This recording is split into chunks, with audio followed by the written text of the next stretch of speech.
नमस्कार दोस्तों, आप सभी का एमपीडिया यूट्यूब चैनल में स्वागत है। जैसा कि आप लोग जानते हैं कि मैं केपी गुप्ता व्यापम के विभिन्न एग्जामों से संबंधित और हमारे जितने भी एग्जाम होते हैं, चाहे दिल्ली पुलिस का हो या यूपीएसआई का हो, सभी में हिंदी पूछी जाती है। उसी के अंतर्गत मैं आप सभी को क्या पढ़ा रहा हूँ, सामान्य हिंदी का अध्ययन करवा रहा हूँ। और हम लोगों ने पिछली क्लास में बहुत सारी चीज़ों का अध्ययन कर लिया था। संधि के बारे में अध्ययन किया था कि स्वर संधि क्या होती है, फिर हमने दीर्घ संधि का भी अध्ययन कर लिया और गुण स्वर संधि का अध्ययन कर लिया। आज की हम लोग अपनी क्लास में इस कड़ी को आगे बढ़ाते हुए आज हम लोग अध्ययन करेंगे तीसरी संधि, जो अपनी वृद्धि स्वर संधि है। कौन सी है दोस्तों? वृद्धि स्वर संधि है, जिसका हम लोग आज अध्ययन करने वाले हैं। तो इस अध्ययन करने से पहले आज का जो तारीख है, आज 30 तारीख है, 30 जनवरी का दिन है। तो इस दिन को याद करते हुए हम लोग थोड़ा सा इतिहास के पन्नों में देख लेते हैं। तो आज का दिन हमें हमेशा याद भी रखना चाहिए और याद रखना भी पड़ेगा, क्योंकि विभिन्न प्रतियोगी परीक्षाओं में आज की तारीख पूछी जाती है। और 30 तारीख को हम सबको पता है कि किस रूप में मनाया जाता है, शहीद दिवस के रूप में मनाया जाता है। और इसी दिन नाथूराम गोडसे ने हमारे राष्ट्रपिता महात्मा गांधी को क्या किया था? गोली मार दी थी और उनकी मृत्यु हो गई थी। ठीक दोस्तों, अब क्लास पे आते हैं, हम लोग टॉपिक्स पे आते हैं अपने। तो आज का टॉपिक है अपना वृद्धि स्वर संधि। जैसा कि आप सभी को पता है, हम लोगों ने पिछली क्लास में जब हम संधि प्रारंभ किए थे जिस क्लास में, उसमें हमने अध्ययन किया था कि वृद्धि स्वर संधि की पहचान क्या है। क्या किया था? वृद्धि स्वर संधि की पहचान लिखी थी। तो सबको याद होगा, थोड़ा सा रिकॉल कर लीजिएगा। पहचान, तो उसकी पहचान क्या है दोस्तों? पहचान है शिरोरेखा के ऊपर क्या लगे होने चाहिए? 2 सिंह होने चाहिए, अर्थात 2 मात्राएं। तो सिंपल सा लिख लें, शिरो रेखा के ऊपर 2 सिंह, मतलब 2 मात्राएं। कैसे दोस्तों? फॉर एग्जाम्पल हम देखते हैं, जैसे मान लीजिए हमने लिखा तथैव, ये 2 मात्रा लगी है कि नहीं लगी? यहां पर ये देखिए, तो इस कारण से ये किसकी, ये देखिए ये लगी हुई है ना 2 मात्राएं, इसलिए किसका उदाहरण हो जाएगा? ये आपका हो जाएगा, किस संधि का उदाहरण हो जाएगा? वृद्धि स्वर संधि का। जैसे कि हम लोगों ने दीर्घ संधि का पढ़ा था दोस्तों। दीर्घ संधि में हमने पढ़ा था कि जो शब्द दिया रहेगा उस शब्द के बीच में बड़ा आ, बड़ी ई या बड़ा उ की मात्रा लगी होगी। इसी प्रकार जब आगे चले तो हम लोगों ने गुण स्वर संधि के बारे में पढ़ा। उसमें पढ़ा था कि क्या होता है कि जो शब्द होता है, शब्द में शिरोरेखा के ऊपर 1 सिंह लगी होती है, अर्थात 1 मात्रा लगी होती है। उसके साथ हमने उसकी पहचान ये भी देखी थी दोस्तों कि जो शब्द होता है, शब्द के आखिरी वर्ण के ऊपर रा की रेफ लगी होती है। ठीक इसी प्रकार इसमें वृद्धि स्वर संधि में क्या होता है? शिरोरेखा पर आपके 2 मात्राएं लगी होती है, जैसे इसमें तथैव में लगी हुई। ये आपकी हो गई पहचान। अब हम देखते हैं दोस्तों इसके नियम क्या हैं, जिससे कि हम क्या कर सकें, इनको जोड़ सके। क्योंकि हमारा मेन मोटो क्या है? शब्दों को जोड़ना कैसे। क्या है? शब्दों को जोड़ना कैसे है। अब हमें पता है संधि वर्णों के मध्य होती है। तो नियम नंबर 1, नियम नंबर 1। और अभी देखिए, नियम नंबर 1 लिखने से पहले हम दीर्घ और गुण के नियम भी देखेंगे। तो हम लोगों ने जब दीर्घ संधि पढ़ी थी दोस्तों, तो उसमें हमने कहा था आ का मेल आ से होगा, ई का मेल ई से होगा, उ का मेल उ से होगा। मतलब सजातीय स्वर वर्णों का मेल होता था उसमें। फिर हम लोगों ने पढ़ा गुण स्वर संधि। तो गुण स्वर संधि हमने देखा कि आ का मेल ही बाकी सभी से हो रहा था। किससे हो रहा था? आ का मेल हुआ था दोस्तों, ई से हुआ था, उ से हुआ था और री से हुआ था। अब इनसे हो गया। अब हमारे क्या बच रहे हैं? ए, आई, ओ, औ, ये बच रहे हैं। तो हमेशा दोस्तों जो बाद वाले जितने भी संयुक्त स्वर होते हैं, कौन से संयुक्त स्वर है, उसमें से जो छोटे वाले संयुक्त स्वर है उनमें इसका प्रयोग करेंगे। तो नियम नंबर 1 क्या कहता है दोस्तों? ये कहता है यदि आ का मेल, किसका? आ का मेल। अब देखिए दोस्तों, अभी तक क्या किया हमने? गुण स्वर संधि कर लिया था, उसमें ए बना था। अब यहाँ आ का मेल ए से हो या अथवा आई से हो। जैसा कि इसका नाम क्या? इसका नाम है वृद्धि, मतलब ए और आई। और एक बात और याद रखिएगा, जो पहले में जो बनता है ना, वह दूसरे के बाद वाले में आ जाता है। जैसे आप देखिए गुण संधि में क्या बन रहा था? आ का मेल जब किससे हो रहा था? छोटे ई या बड़ी ई से हो रहा था ना, तो क्या बन रहा था? ए बन रहा था। बन रहा था कि नहीं बन रहा था? अब इसका जो प्रोडक्ट रहा, जो सॉल्यूशन रहा, वही हम फिर से ए में, किसमें? आ और आ में ऐड कर दे रहे हैं। तो मतलब यहां से हमने देखा कि पहली संधि पर ही दूसरी संधि, आगे वाली संधियां निर्भर होती हैं।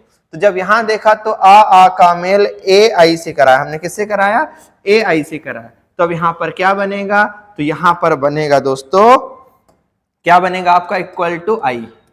अब इसमें हमें कंफ्यूजन होता है कि कैसे होता है, तो हमें पता है हम इसको आ के फॉर्म में लिखेंगे तो ऐसे बन जाएगा, क्योंकि हमें पता है दोस्तों कि आई के कितनी मात्रा होती, 2 मात्रा होती, दिखाने के लिए तो एक है, मतलब जैसे कहते हैं ना हाथी के दांत खाने के कुछ और दिखाने के कुछ और होते, वैसे ही इसमें दिखाई तो एक दे रहा है लेकिन वास्तव में इसमें 2 मात्राएं हैं। ठीक, इसके बाद नियम नंबर 1 हो गया। अब नियम नंबर 2 देखते हैं। जब नियम नंबर 2 की बात करते हैं तो नियम नंबर 2 क्या हो जाएगा आपका, यहां पे हमने कहा आ का ही मेल होगा, तो आ और आ का मेल करा दिया, आ और आ का मेल। दोस्तों दूसरा अपना क्या निकला था, हमने नियम में जोड़ा था आ और आ के साथ जब ऊ को जोड़ा था या बड़ा ऊ को, तब आपका बना था ओ। क्या बना था, ओ बना था। मतलब आ का मेल जब आपका किससे होगा, ओ या आउ से होता है। आ का मेल जब भी आपका ओ अथवा आउ से होगा तब आपका क्या बनेगा, क्या बनेगा दोस्तों, तब आपका आउ बनेगा। क्योंकि हमें पता है यदि आ कभी के बाद कभी भी कोई बड़ा वर्ण आ जाता है, क्या आता है, बड़ा वर्ण आता है, तो हमेशा बड़ा ही बनता है, क्योंकि वैल्यू हमेशा बड़े वाले की होती, छोटे की नहीं होती। तो ये हो गए आपके 2 नियम। ठीक, इन दोनों नियम को आप लिख लीजिए। अब चलिए हम लोग अभ्यास देखते हैं नियम नंबर 1 का। किसका देखते हैं, नियम नंबर 1 का अभ्यास। तो हेडिंग डालिए यहां पर, अभ्यास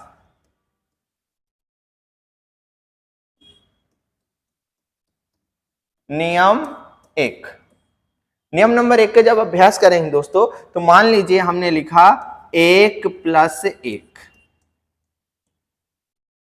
हमने पहले भी कहा था कि संधि हमेशा वर्णों के मध्य होती है और स्वर संधि है, चूंकि हमें दोनों तरफ स्वर चाहिए होगा। अब हमें यहाँ पर चेक करना होगा कि दोनों तरफ, पहला ही स्टेप होता है दोस्तों संधि सॉल्व करने का, हमें देखना कि दोनों तरफ वर्ण है या नहीं।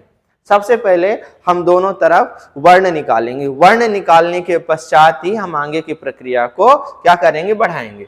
तो हमने यहाँ देखा साहब ये तो अक्षर है, क्या है, ये अक्षर देखा हमें। जब ये अक्षर दिखा तो हमारे मन में और विचार में आ गया कि नहीं यार यहाँ पर कुछ ना कुछ तो करना पड़ेगा। तो हमने इसे बाहर निकाला और क्या लगाया, हलंत। अब निकला क्या, आ। अब सही है दोस्तों। अब ये का जो है तो वर्ण में टूट चुका है, मतलब इसका आखिरी वाला वर्ण क्या है, आ निकला। अब दूसरे पद में देखें, दूसरे पद को कहते हैं उत्तर पद। उस पद के पहले वर्ण को निकालिए। जब पहले वर्ण को निकाला दोस्तों तो क्या निकला, ए। क्या निकला आपका, ए निकला। अब यहां पर देखिए आ और ए आपस में मिले कि, अब संधि के नियम देखते हैं अगला स्टेप जो होता है, क्योंकि जैसे जैसे हम आगे बढ़ते जाते हैं ना तो संधि थोड़ा सा कॉम्प्लिकेशन आ जाएगा, हमारे अंदर कंफ्यूजन हो सकता है, तो उसका निराकरण भी करते चलते। तो हम अगले बार में क्या देखेंगे, अगले स्टेप में देखेंगे, इधर तो आ रहा है, मतलब इधर आ रहा है दोस्तों। हमेशा याद रखिए यदि पूर्व पद के अंतिम वर्ण में आ रहा है तो आपके पास 3 ही संधियों का विकल्प बनता है।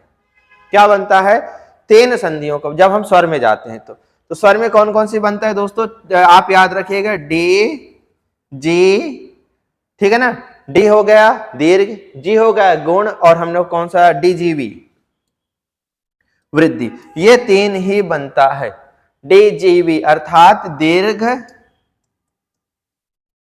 गुण और वृद्धि। ये 3 विकल्प बनते हैं यदि पूर्व पद के अंतिम वर्ण में आपको क्या आ जाए, पूर्व पद के अंतिम वर्ण में यदि आ रहा है तो हमेशा याद रखिएगा कितने बनते हैं, कितने संधियों के आंसर हो सकते हैं, दीर्घ बन सकता है, गुण बन सकता है, वृद्धि। तो अब और क्लैरिफाइड करना है कि इसमें कौन सा, तो अगले उत्तर पद के पहले वर्ण में जाएंगे। जब उत्तर पद में गए दोस्तों तो हमने देखा यहाँ तो ए लिखा है, क्या लिखा, ए, मतलब आ के बाद ए आ गया, तो ये हमारी कौन सी हो गई, ये हमारी हो गई वृद्धि स्वर संधि। कौन सी हो गई दोस्तों, वृद्धि स्वर संधि हो गई। अब हमें पता है आ और ए मिलकर क्या बनाते हैं, आई। क्या बनाते हैं, आई। तो आई को हमने देखा, हम इसको ऐसे लिख सकते हैं ना दोस्तों। चलिए लिख दिया हमने। जब लिख दिया अब यहां से का तो ऐसे ही आ गया। अब हमें पता है स्वर हमेशा अब होता है फिर से वही को, जो प्लेस वैल्यू हम ज्ञात करते हैं, प्लेस वैल्यू को फिर से जोड़कर लिख देना। अब क्रम से जोड़कर हम लिख देंगे सबको। तो जब लिखा दोस्तों तो हमने देखा आ से हलंत कट जाता है, आस कटा, आ से ये हलंत कटा, तो क्या बचा, दो सिंग बची कि नहीं बची, तो ये दोनों के मेल से क्या बन गया, आपका बन गया दोस्तों ऐसा कै, क्या बन गया, कै बन गया। तो अब देखिए, अब यहां से लेके जो ये है ये हो गया आपका, और ये इसके स्थान पर क्या लिख देंगे, हम कै लिख देंगे, तो अपना आंसर क्या होगा, ए कैक। क्या हो गया आपका आंसर दोस्तों, ए कैक। ये हो गया आपका पहला उदाहरण। ठीक, अब आपको समझ में आ गई चीजें हम लोग कैसे किया, बस यही स्टेप फॉलो करिएगा। इसीलिए हमने पहली क्लास में कहा था यदि पहले संधि आपने जोड़ना सीख लिया तो दूसरी संधि आपसे आसानी से बन जाएगी। ठीक है, चलिए एक उदाहरण हम लोग और लिखते हैं।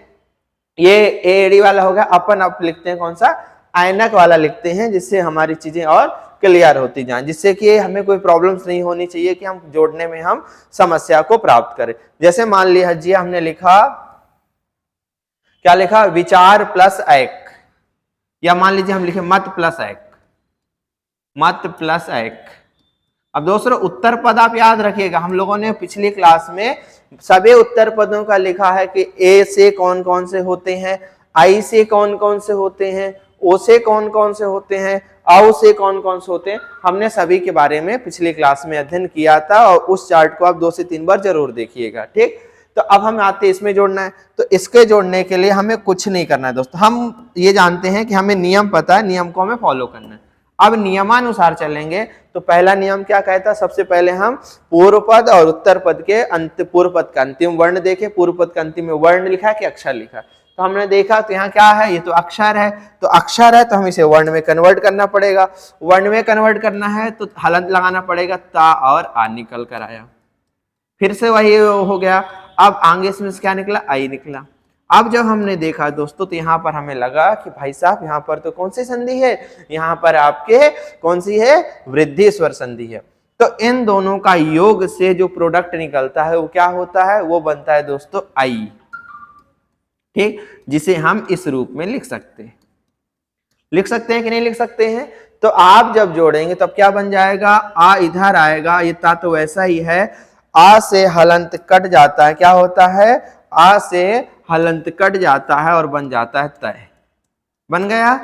इसलिए अब इसके स्थान पर क्या आ जाएगा, इसके स्थान पर हम लिखेंगे ये, क्या लिखेंगे, ये लिखेंगे। तो हमारा आंसर क्या हो जाएगा दोस्तों, हमारा आंसर बन जाएगा म तय और आधा का और या, क्या बनेगा हमारा आंसर, मतैक। क्लियर हो गया। चलिए अब हम एक उदाहरण और लिखते हैं, कौन सा, ओ वाला, फिर 4-5 उदाहरण लिख देंगे, वो आप लोग जोड़कर चेक करिएगा। मान लीजिए दोस्तों हमने लिखा परम प्लस ओज, परम प्लस ओज, ठीक, और एक लिखा हमने प्रा प्लस औद्योगिक, क्या लिखा दोस्तों, प्रा प्लस औद्योगिक लिखा। तो चलिए हमने एक लिख दिया प्रा प्लस औद्योगिक, आपके सभी के उदाहरण हो गए दोनों नियमों के। औद्योगिक ये आपके उदाहरण है नियम नंबर 2 के, किसके उदाहरण है ये, यहां लिख लीजिएगा, अभ्यास किसका है, नियम नंबर 2। तो अब नियम 2 का जब अभ्यास कर रहे हैं तो हमें यहां पर भी ध्यान नहीं देना है, हमने अंडरलाइन किया इधर और इधर। अब देखेंगे पूर्व पद में क्या वर्ण है या अक्षर है, तो यहां देखा तो हमें अक्षर दिखा, तो अब हमें वर्ण निकालना, तो क्या करना पड़ेगा दोस्तों, प्रा में हलंत लगाएंगे तो क्या निकलेगा, आ निकलेगा, क्या निकला, आ निकलेगा, और इधर से क्या निकला, आउ निकलेगा कि नहीं निकलेगा। अब आ और औ के मेल से क्या बनता है, इन दोनों को मिलाएंगे तो क्या बनेगा, औ। अब हमें पता है कि आ से हलंत क्या होता है, कट जाता है, तो ये प्रा का हलंत लगा है, ये हलंत और आ कट गए, तो क्या बचा दोस्तों, एक खड़ी पाई और 2 सिंग बची। तो ये कैसा बन जाएगा, ये हो जाएगा प्रा के साथ एक खड़ी पाई और ये 2 लग गए, और लास्ट में क्या क्या है, औद्योगिक, वैसे ही लिख देंगे। ठीक, तो ये हो गया आपका आंसर। क्लियर। अब इसी प्रकार इसमें करेंगे तो आपका क्या बनेगा, मां में हलंत लगाया, आ निकला और इधर से निकला ओ। अब आ और ओ जुड़कर क्या बन जाएगा आपका, आउ। अब हमें पता है कि हलंत और आ की पक्की दुश्मनी होती है, तो आ से हलंत कटा कि नहीं कटा, आ से हलंत कट गया, ये क्या बन गया, ये बन गया आपको मऊ, तो क्या होगा, पर मऊज, ठीक, इस प्रकार आप जोड़ना सीख लेंगे। अब देखिए, कभी आपसे पूछ लिया जाए ऐसे लिख दे और इस शब्द में किन किन वर्णों के मध्य संधि हुई है, तो हमेशा याद रखिए जब वैसा पूछा जाएगा तब आपको यहां पर जाना है। कहां पर? यहां पर जाना है और यहां से आप अपना आंसर दे पाएंगे। ये हो गया आपके संधि। अब एक दो प्रश्न हम तोड़ना सीख लेते हैं, इसके साथ हमारी एक संधि क्या हो जाएगी? वृद्धि संधि समाप्त हो जाएगी। मान लीजिए एक उदाहरण लिखा हमने, हितैषी। ठीक, पहले एक तोड़ना सीखते हैं, फिर आप लोग प्रैक्टिस के लिए हम क्वेश्चन बोल देंगे। हमने लिखा हितैषी। अब हितैषी लिखा है दोस्तों, तो सबसे पहले तो हमें पहचानना होगा कि ये भाई साहब संधि कौन सी है, कौन सी इसमें कौन सी संधि है, कौन सी संधि नहीं है। तो हमने पहचानने के लिए क्या कहा है? शिरोरेखा के ऊपर दो सींग यदि लगी होगी तो वहां पर कौन सी संधि होगी? वहां पर आपकी वृद्धि स्वर संधि होगी। तो यहां पर देखा क्या लगा? यहां पर लगे दोस्तों दो खड़ी पाई मात्राएं लगी, तो हमने अंडरलाइन किया। कुछ नहीं करेंगे, जिसमें लगा उसी को उठा लिया हमने, किडनैप कर लिया, कर लिया। अब हमने कहा कि यहां पर ये मात्रा, इस पर ऑपरेशन करेंगे। तो सबसे पहला कार्य होगा अलग करने के पश्चात इसमें से स्वर और व्यंजन को अलग कर दें। क्या करेंगे? स्वर और व्यंजन को अलग। तो जब हम इसमें अलग किया तो क्या निकला? ता में हलंत आया और क्या निकला दोस्तों? ऐसा निकलेगा। निकला कि नहीं निकला? आप इसको हम ऐसे भी लिख सकते हैं ये। अब हमने देखा है कि यह किसके मेल से बना है? यह दो के मेल से बनता है। देखा है ना दोस्तों? देखा हमने, या तो छोटा आ अथवा बड़ा आ, इधर एक और होता है, दूसरी तरफ होता है ए अथवा आई। क्लियर? अब देखिए बच क्या रहा है? ये जो बच रहा है, ये जो आखिरी के बचते हैं, जहां से पहचान लिया हमने, उसके बाद जितने पद बचते हैं उनको सबके साथ दूसरे पद के साथ ऐड कर देना इसके साथ। ठीक, तो क्या बनेगा? इसमें भी दो कंडीशन बनेगी, या तो एसी बनेगा या ऐसी, एसी एसी या ऐसी। तो लिख लिया हमने। अब इसी प्रकार इधर करेंगे तो इधर दो विकल्प बनेंगे। क्या क्या बनेंगे दोस्तों? एक तो बनेगा आ जोड़ेंगे तो पूराता हो जाएगा हित, और दूसरा क्या बनेगा? हिता। तो आप खुद बताइए, आपने हमेशा क्या सुना? हित सुना है ना, तो इधर हित हो जाएगा। और उस दिन की क्लास में हमने लिखा था एसी ऐसे लिखा जाता है, ना कि ऐसे। तो ये हो जाएगा अपना गलत और ये सही। तो हितैषी के संधि विच्छेद क्या हो जाएगा? हित धन एसी। क्लियर? मतलब हमने कोई भी दिमाग नहीं लगाया। अब आपसे पूछ लिया जाए, ये जो हितैषी शब्द है, इसमें किन किन वर्णों के मध्य संधि हुई है? क्या पूछ लिया गया? हितैषी शब्द में किन किन वर्णों के मध्य संधि हुई है। तो आप कैसे आएंगे? हम यहां आएंगे। तो यहां हमने देखा, यहां तक पहुंचेंगे। कहां पहुंचेंगे? तोड़ेंगे। तोड़ने के बाद ही पहचान पाएंगे। जब हमने तोड़ा तो हमने क्या पाया था कि यहां आखिरी वर्ण क्या है? आ है, और इधर पहला ए है, अर्थात हितैषी में संधि अ और ए के मध्य हुई है। और एग्जाम में कंफ्यूजन करने के लिए देखिए कैसे विकल्प आएंगे। ए में आ जाएगा छोटा आ प्लस ए, बी में आ जाएगा आपका आ प्लस आई, सी में आ जाएगा बड़ा आ प्लस ए, ठीक, और डी में आपका आ जाएगा बड़ा आ प्लस आई। अब देखिए आपका आंसर क्या होना चाहिए? तो हम जब तोड़ लेंगे तो तोड़ने के पश्चात ही बता पाएंगे, मतलब विच्छेद कर लेंगे उसके पश्चात ही बता पाएंगे कि हाँ किन किन वर्णों के मध्य संधि हुई है। अर्थात संधि किसके मध्य हुई है? आ और ए के मध्य संधि हुई है। ठीक, अब आखिरी क्वेश्चन देखते हैं हम लोग इस क्लास का, जिसको हम लोग क्या करेंगे? तोड़ेंगे। मान लीजिए हमने लिख दिया है दोस्तों परमौदार। क्या लिखा है? परमौदार। अब यहां पर जब करेंगे दोस्तों हमें पहचानना है। अब पहचानने की जब बारी आई तो यहाँ दो चीजें दिख जाएंगी। एक तो आखिरी में ये दिख जा रहा था, हमें ये लगे कहीं वो कौन सी संधि ना हो जाए, गुण संधि तो नहीं है। फिर चलिए, और दूसरा हमने देखा, हमने तो करेंगे तो कैसे होगा? परमौद प्लस आ, ऐसा कुछ होता है क्या? नहीं होता है। तो यहां से तो हमारा क्लियर हो गया। फिर हमने दूसरी पहचान देखी, यहां पर दो सींग लगी है, तो यहां से हमने समझा किसमें कौन सी है? वृद्धि स्वर संधि है। तो हमने कुछ नहीं किया, इन सबको अलग कर दे, इसे पर लिख दिया इधर, इसमें दार लिख दिया, माऊ को उठा लिया। अब जो काम करना है इसी में करना है। तो पहले हम क्या करेंगे? इससे स्वर और व्यंजन को अलग कर देंगे। तो मां में हलंत लगाया तो ये व्यंजन निकल कर आ गया। इसमें क्या निकला? फिर आ और दो मात्राएं, ये निकल कर आ गया। अब हमें पता है कि वृद्धि संधि में ये किसके किसके मेल से बनता है, ये बनता या तो छोटा आ अथवा बड़ा आ के साथ किसके मेल से, ओ अथवा औ के मेल से। ठीक, आधा काम तो यहीं पर होगा। अब कुछ नहीं करना है, इसको आगे वाले के साथ जोड़ के लिख देना है, इसके साथ पीछे वालों को। तो जब इसको जोड़ेंगे तो दो कंडीशन बनेंगी, क्या बनेंगे, या तो औदार्य बनेगा, ये क्या बनेगा, औदार्य। ठीक, और इधर क्या बनेगा, या तो बनेगा परम, ठीक, या क्या बनेगा, परमा। अब यहां पर हमारा सामान्य ज्ञान लगता है कि हमने हमेशा कौन सा पढ़ा है, हमने हमेशा क्या पढ़ा है दोस्तों, हमने हमेशा पढ़ा है परम। तो उचित क्या हो जाएगा आपका, परम हो जाएगा। ठीक, और इधर उस दिन हमने लिखा था औदार्य लिखा था दोस्तों, कि औदार्य लिखा था, तो उस दिन लिखा था हम लोगों ने औदार्य, अर्थात इसका विग्रह करेंगे तो क्या बनेगा, इसका विग्रह विच्छेद, सॉरी विच्छेद क्या बनेगा, परम प्लस औदार्य। अब आपसे पूछ लिया जाए परमौदार्य में किन किन वर्णों के मध्य संधि हुई है, तो आपका आंसर हो जाएगा इसमें सर संधि हुई है छोटा आ और औ के मध्य। क्लियर, ये हो गया आपका गुण वृद्धि संधि कंप्लीट। चलिए अब प्रैक्टिस के लिए लिख लीजिए आप 2-4 और आप लोग सॉल्व कर देखिएगा कि आपसे बनता है कि नहीं बनता है। तो लिखिए तथा धन एव, दूसरा मत प्लस 1, ठीक, तीसरा लिखिए, हाँ ये वाला आप जरूर जोड़िएगा, महा प्लस ऐश्वर्य। ठीक है, ये हो गया आपका महा प्लस ऐश्वर्य। इसके बाद हित प्लस ऐषणा। ठीक, ये 4 और 5वां एक और लिख देते हैं जो आपको जोड़ना है, परम प्लस ओज, ओजस्वी। चलिए ये आप जोड़कर देखिएगा और ये बताइएगा इनमें संधि किन किन वर्णों के मध्य हुई है।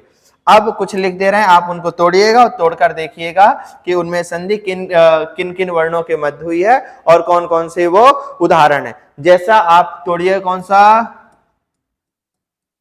दंतौष्ठ, क्या लिखा हमने, ये ठठेरा हमने एक लिख दिया आपके लिए, दंतौष्ठ। आप इसे तोड़कर देखिएगा कि क्या बनेगा क्या नहीं बनेगा।